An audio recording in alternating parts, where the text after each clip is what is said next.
Ma'asyiral muslimin, di dalam surat Al-Munafiqun di ayat-ayat terakhir, ayat 9, 10 sampai 11, di sini diceritakan tentang menyesalnya orang yang telah meninggal. Namun penyesalannya tiada guna. Karena apa? Karena dia sudah berada dalam kubur yang sudah tertinggal. Apalagi kalau sudah berada di alam akhirat. Kenapa mereka menyesal? Karena mereka melalaikan ketika dia masih hidup di dunia. Sebagaimana tadi khotib Jumat menyampaikan, "Tazawwadu fa inna khairaz zadi taqwa wa takuni ya ulil albab." Sebaik-baik bekal bagi kita adalah takwa. Nah, bekal takwa yang dimaksud ya tentunya adalah bagaimana kita menjalankan hidup kita ini sesuai dengan syariat yang ditentukan oleh Allah Subhanahu wa taala. Mari kita perhatikan ayat 9, 10, 11 dari surat Al-Munafiqun. A'udzu billahi minasy syaithanir rajim. Bismillahirrahmanirrahim. Ya ayyuhalladzina amanu la tulhikum amwalukum wala auladukum an dzikrillah wa man yaf'al dzalika fa ulaika humul khasirun wa anfiqu mimma razaqnakum min qabli an ya'tiya ahadakumul maut fayaqula rabbi laula akhartani ila ajalin qarib fa asaddaqa wa akum minas salihin wa lan yu'akhirallahu nafsan idza jaa ajaluha wallahu khabirun bima ta'malun. Shadaqallahul azim. Yang artinya insyaallah, wahai orang-orang yang beriman, janganlah harta bendamu dan anak-anakmu melalaikan kamu dari mengingat Allah. Ditegaskan harta, benda, dan anak-anak. Jadi peringatan ini ketika kita masih hidup nih di dunia ya. An-zikrillah, jangan sampai kita lalai dalam mengingat Allah. Contohnya apa? Ya, terkadang karena kita sibuk mencari rezeki, mencari nafkah, sampai lupa gitu kan. Sholat kelewat. Hari Jumat, wah ini pembeli lagi rame-ramenya nih, dilayani terus. Padahal udah azan pertama, akhirnya lewat Jumat 12. Padahal Jumat itu adalah kewajiban yang sangat khusus, bahkan dikhususkan dalam surat Al-Jumu'ah. Ya ayyuhalladzina amanu idza nudiya lis-sholati min yaumil jumu'ati fas'au ila dzikrillah.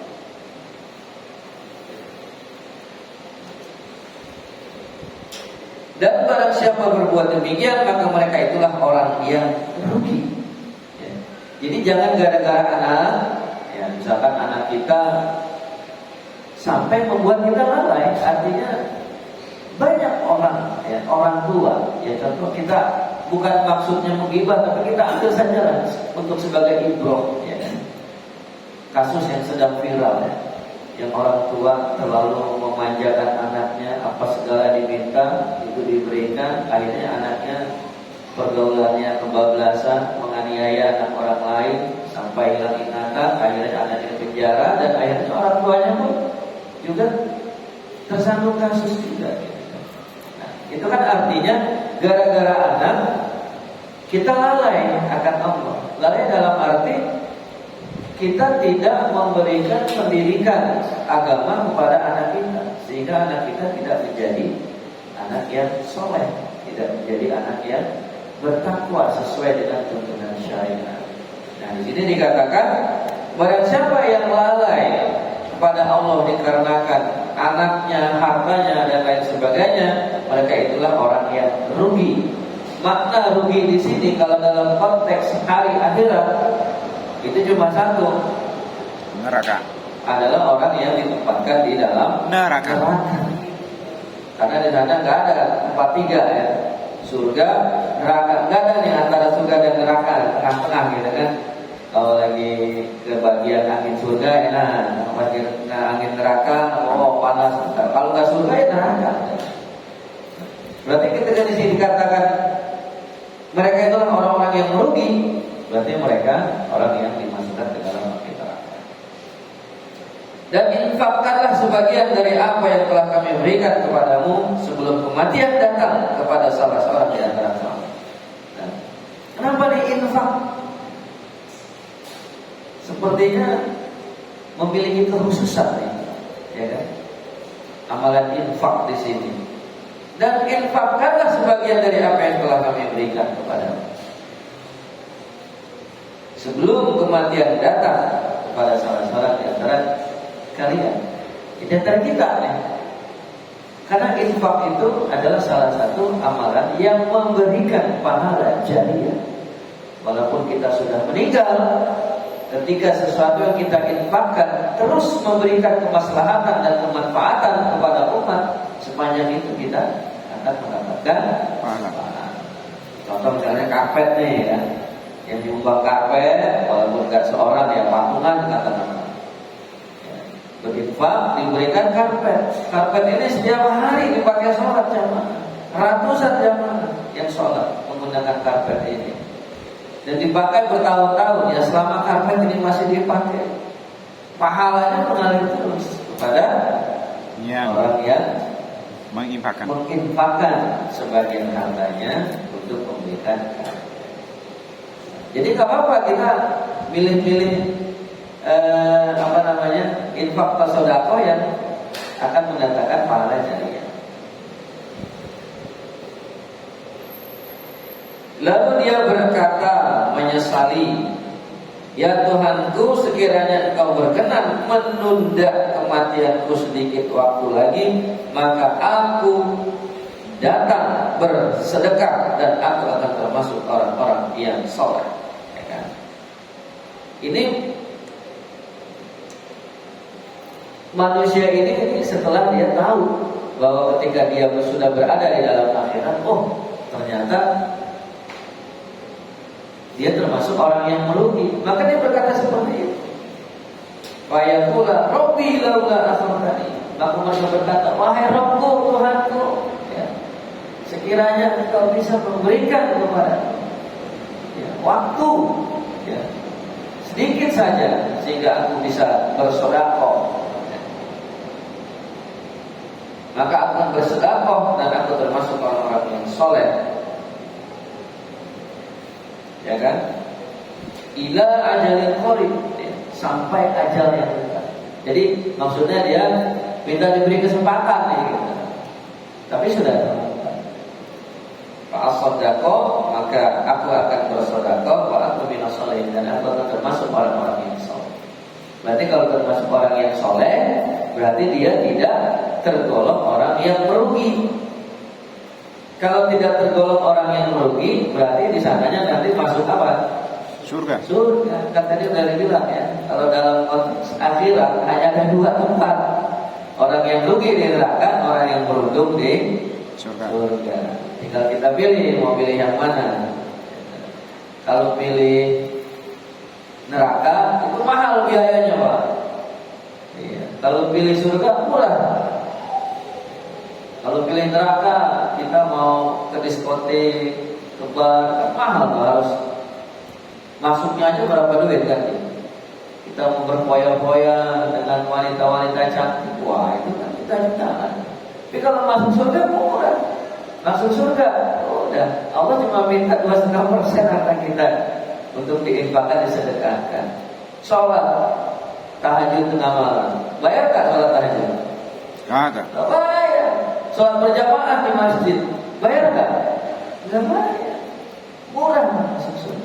Cuma memang anehnya masih banyak orang yang lebih memilih ya untuk masuk neraka walaupun mahal ya dikerjain.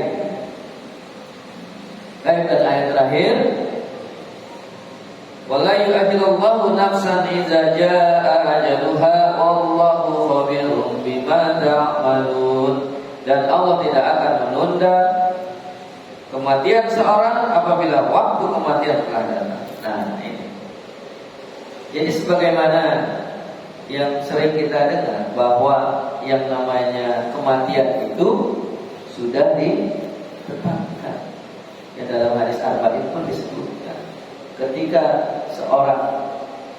Ketika jabang bayi berada di dalam perut ibunya, maka datanglah malaikat. Wa infaqu fihi ruh, dan malaikat itu meniupkan ruhnya kepada jabang bayi tersebut. Dan disitulah malaikat menyampaikan 4 ketetapan kepada jabang bayi tersebut.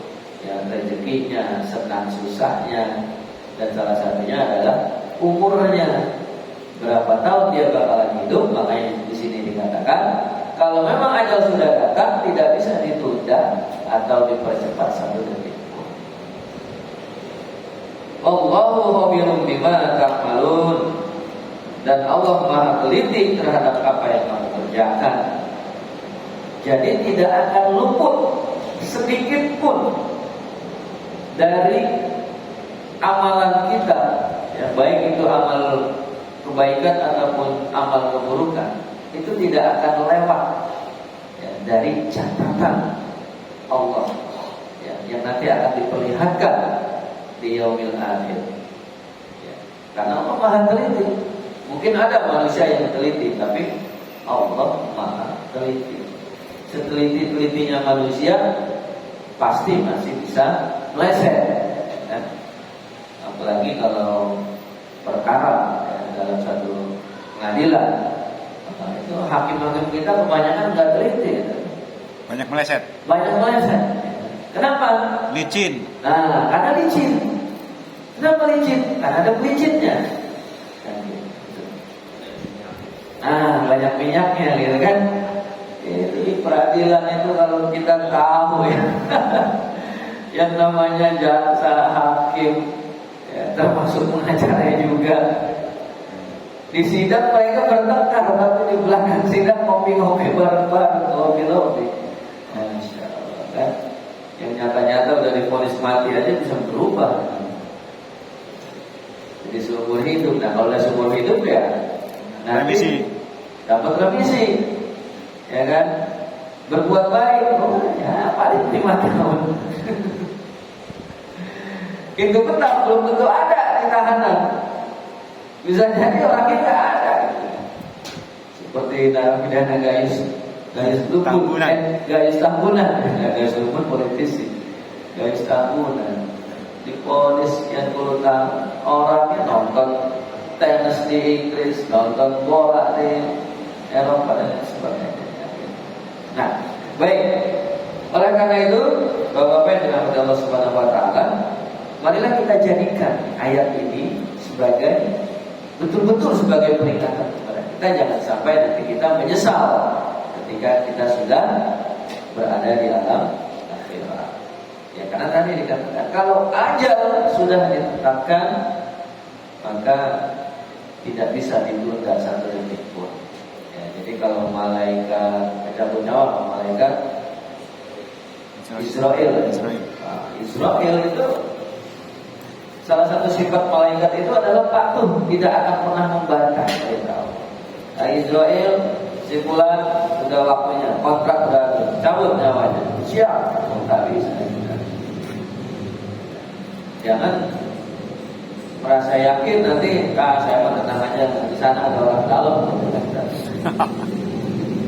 Yang tadinya masuk neraka, diponis neraka, tenang aja ada orang dalam ya. Nanti bisa lah berubah ponisnya. Nggak bisa, karena Allah adalah seadil-adilnya hakim ya. Alaihissalatu kita kamil hakimin. Di dunia ada hakim, tapi tidak ada di dunia hakim yang adil ya. Seadil-adilnya hakim di dunia pasti ada ketidakadilan ya. Karena putusan yang ditetapkan oleh hakim pasti ya biasanya itu tetap menimbulkan rasa ketidakadilan terhadap pihak yang merasa dirugikan.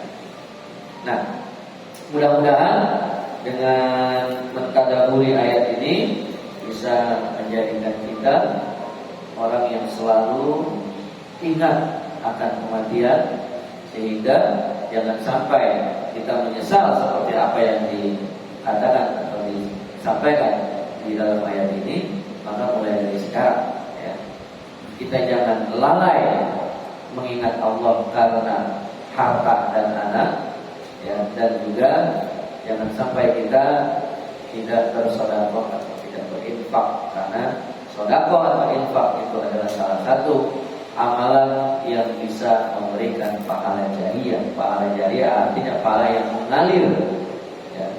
Ketika mengalir berarti kita mendapatkan royalti terus menerus.